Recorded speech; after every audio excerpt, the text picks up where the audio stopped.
Okay, I have to lighten the mood, at least for me, even to Jerry and others, to challenge me, what is now, I think, the 26th year of my residency. I don't think I ever graduate, so all the challenges keep coming. I thought this was a good idea, being on the executive committee, to have this 65th celebration in a special way, and not the traditional hotel ballroom. And, we have to do something different.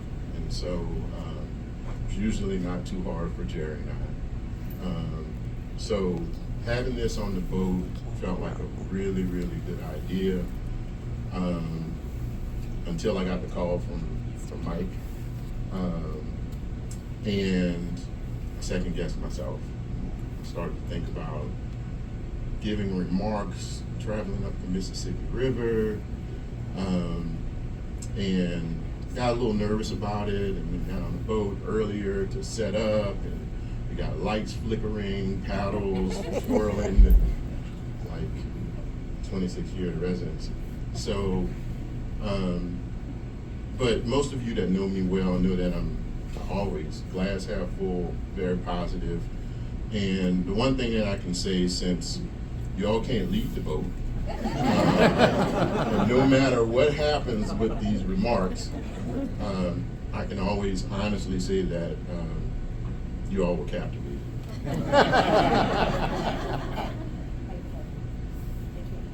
Can't hear me in the back?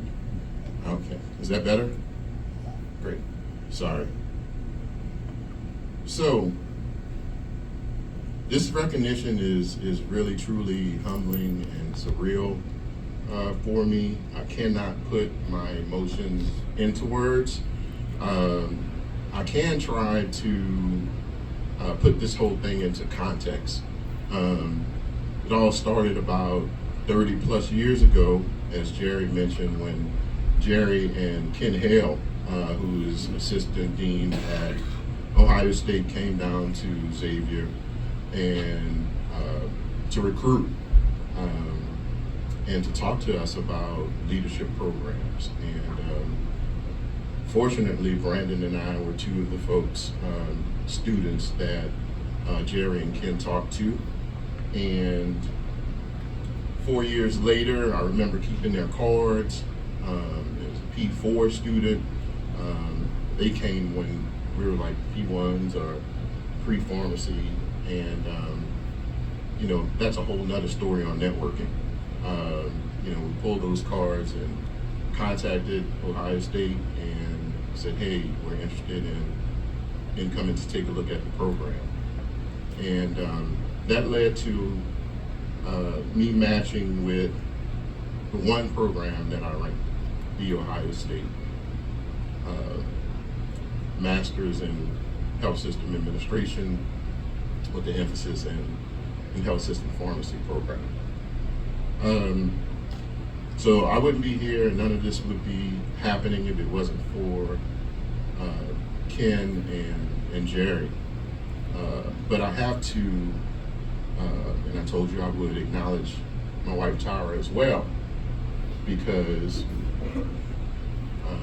we had been dating since high school, and got into college, and she's doing 4 years.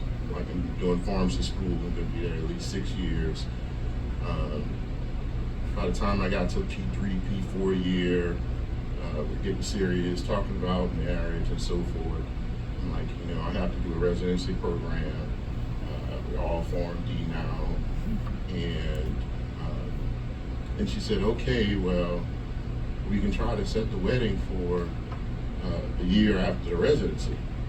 And so, going back to the story with Ohio State, now I have to go back and tell her, met with Ken and Jerry, and now it's going to be a 2-year residency program. So she's still here, but she said, no, I will not postpone the wedding another year. So we got married in the middle of the residency program, and she came up to Ohio State, so that's why she's an honorary member of our class. So, so that's how that worked out, and luckily I listened and I figure out a way to be creative and make that happen. So I have to give credit to Tara as well in that regard.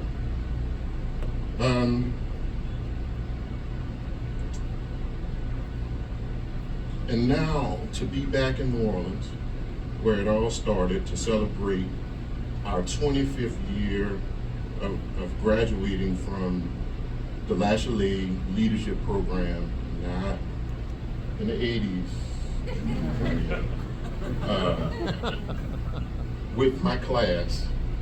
I've been waiting so long for ASHP to come back to New Orleans after storms and other calamities that we've had, and to have that happen at that time, it just felt like it was meant to be. So I can't wait to celebrate our 25th anniversary together, and I couldn't have done any of this without you guys. We are truly a team, and really a tight class of very, very accomplished leaders.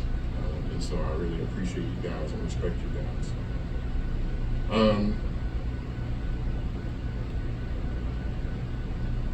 Did I mention that I'm receiving the Laitolais Leadership Award in my hometown 25 years ago? Okay. Sometimes it just hits me.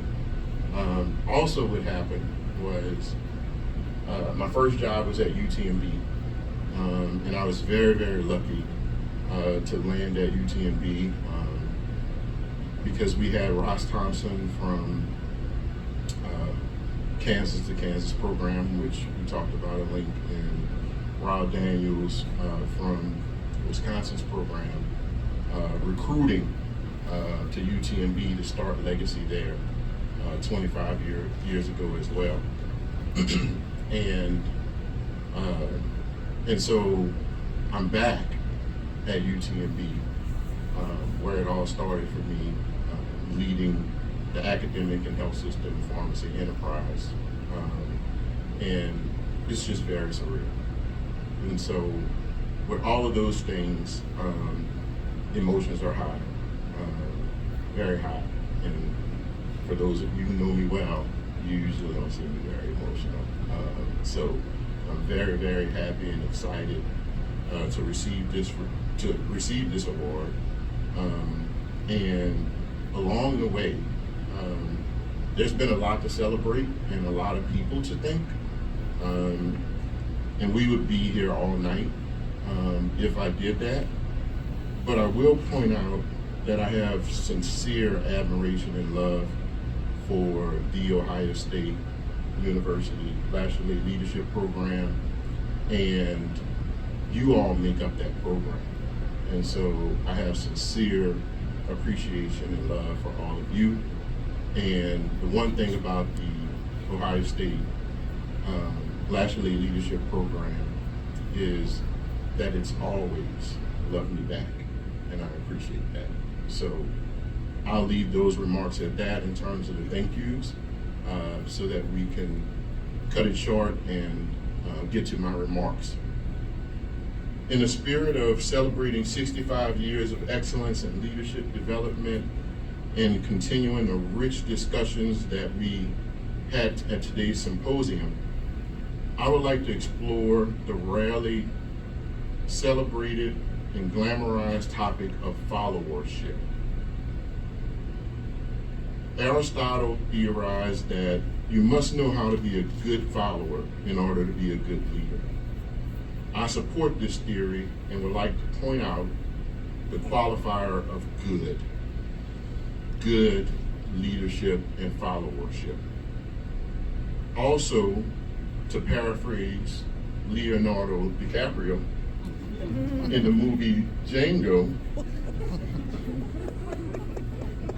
he is solid. Hopefully I have your curiosity. So now let me work on getting your attention around this topic over the next 10 minutes. I define leadership as moving another from point A to point B to achieve a goal, with point A and point B existing within the environment at that point in time. Therefore, leadership has to have a leader, it has to have a follower, and it has to exist within an environment. Leadership have been traditionally taught. Leaders have been traditionally taught various skills and theories on leadership. That's not new. Leaders have also been traditionally taught to influence and control the dynamic environments to some extent. That's not new. However, we often ignore the need to teach the theory and skills of followership. How can we tout and celebrate excellence in leadership development over the past 65 years and acknowledge that we may have ignored training and development in the critical component of followership as well? Can both be true? Absolutely. Should we comply with the old adage, if it ain't broke, don't fix it? Or should we adopt the Kaizen theory in lean management, if it ain't broke, it still can be improved? And I think a lot of what we did today at the symposium addressed that. One fundamental argument for focusing on followership is the drastic changes in the environment. Specifically, the culture has shifted to a balance of power more towards followers than leaders, entitling followers to have more of a powerful voice and technological advances that enables followers to use it.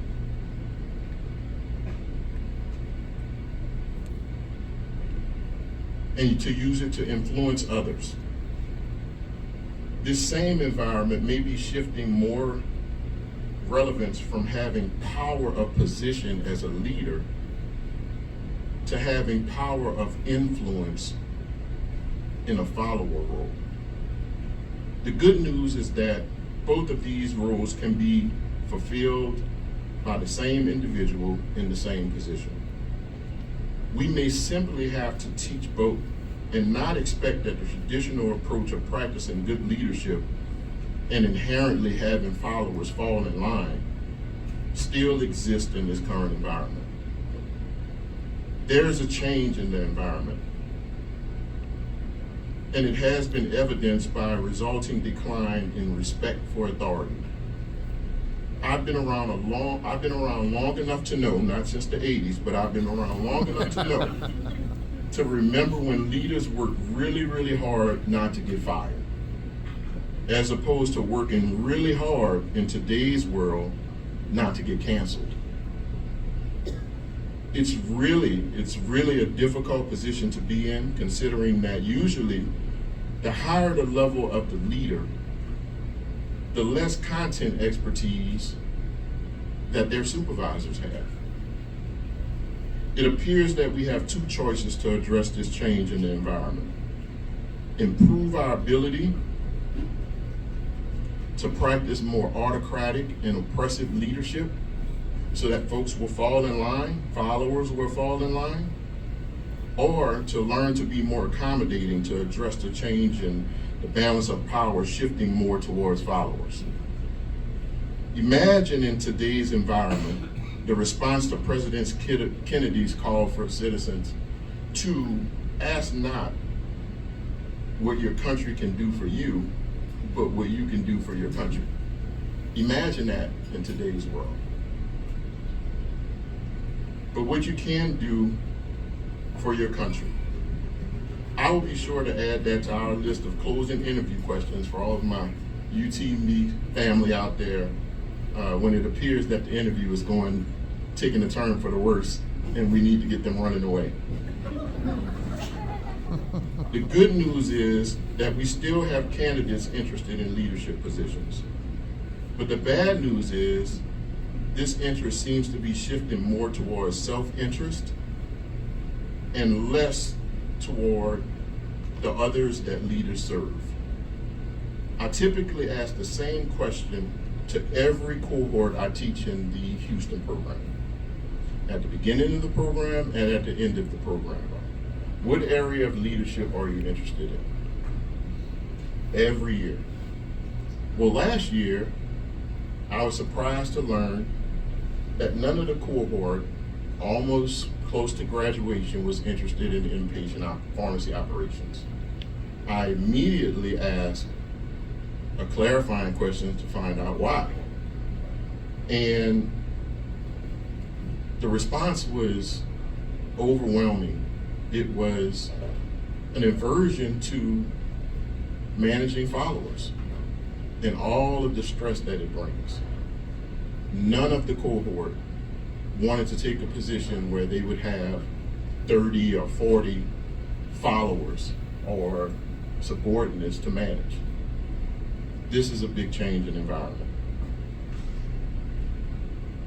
The response was unified and overwhelming. And honestly, I was disappointed, but very empathetic. Leadership has become a lot more complicated. Maybe the answer lies somewhere between teaching leaders to be better followers and in turn, making it easier for their followers to respect their leadership. I find myself reminding my team that they're doing a great job, and at the same time, acknowledging that it just doesn't feel as good as it should. This feeling could stem from the effects that undeveloped and untrained followers, leading to self-serving, unorganized, misinformed, and disgruntled leaders. In closing, I would like to ask one final question related to traditionally teaching the theory of leadership and not followership. With no exception for our prestigious program over the past 65 years. Well, on one hand, the program's excellence in training and developing leaders has produced exceptionally great leaders across the U.S. and beyond.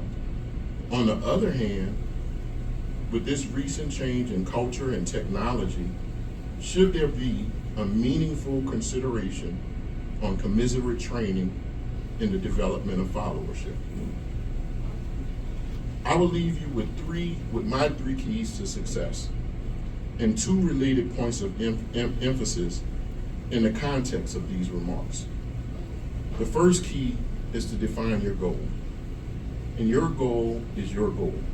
It's not the program's goal, it's not the institution's goal, it's not your mentor's goal, it's your goal. And it's definitely not a goal shaped by society. It's your goal. This goal is synonymous with your role as a leader. This key is synonymous with your role as a leader. The second key is to know the rules. And I'm not misspeaking.